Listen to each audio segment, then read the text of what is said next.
Hello everyone, PenguinSal here again, back today with another indie game review.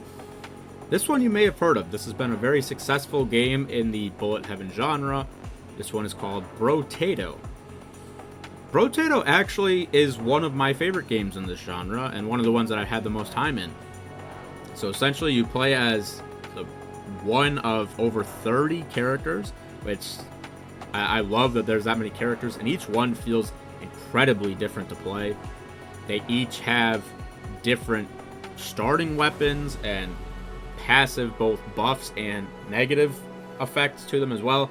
It could be things like, their attack speed is higher, but they have less max health. Or they do a lot of healing, but their attack's lower. Something like that.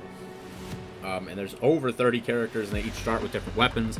This one does play out pretty straightforward in that you have timed waves, each that get a little bit longer for every wave.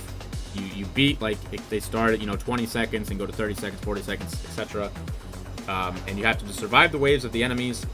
And then when you kill enemies, they'll drop these resources, or you can also harvest them from trees. And that's essentially your currency. And in between the rounds, you have to use that currency to buy a lot of different buffs. So you have 6 weapon slots.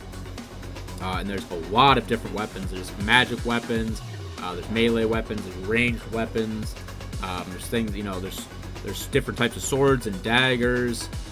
There's also, magic weapons, and there's different SMGs and sniper rifles and things like that, rocket launchers. And they have different levels of quality on these weapons. So, like, say you're using a dagger. You start with the basic dagger. If you buy 2 daggers, you can fuse them together to make a higher level dagger.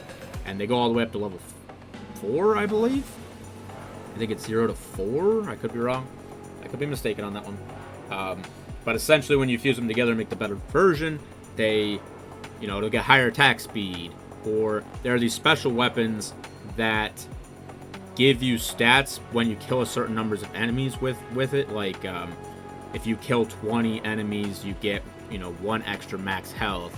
But when you level them up and make them better quality, it only takes you 16 guys to get to the next stat.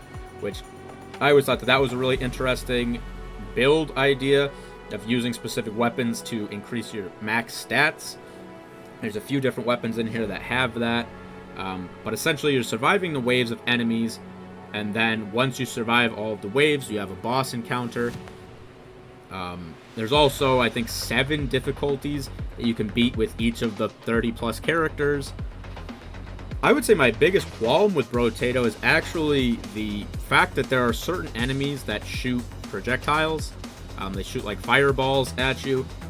I think it's a lot to have to overcome in this game, especially because the map is very small. So once they start spawning in a bunch of enemies that are shooting fireballs, trying to dodge the physical enemies as well as the projectiles, that's pretty much the way I've died every single time I've died in Brotato, is once there's just a million fireballs on the map, it's hard not to get hit by them. But I give this one a lot of credit because it's easy to understand conceptually, but there are a ton of different stats to consider.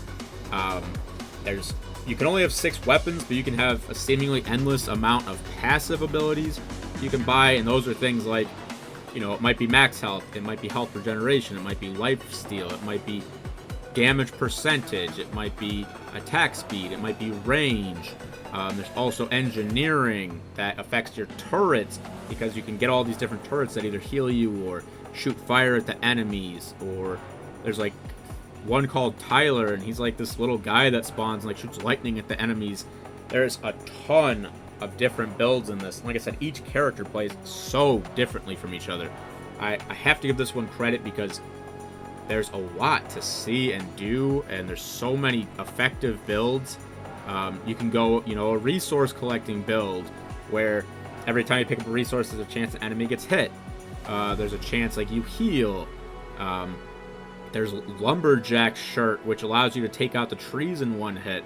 There's also a thing that makes it so that spawns more trees, which have a chance to drop like these healing, what look like pears. There are a ton of different things to see in Brotato. I think this actually has maybe my most hours of any of the games in the bullet heaven genre. and I haven't even seen everything in it. So if you like this genre, or, you know, honestly, indie games in general, there's a good chance you checked out Brotato already. But if you haven't, this is possibly my favorite in the entire genre. So I would say try out Brotato if you haven't.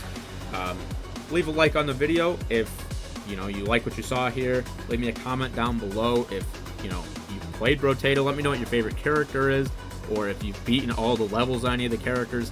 I actually think this one gets pretty hard as you go along, so I have not beaten the highest difficulty with any character, just as a disclaimer. If you haven't subscribed to the channel and you would like to do so, it is free to do, and it would help us out. We're really trying to continue to grow the channel so we can keep putting out this type of content for you guys and reviewing these games.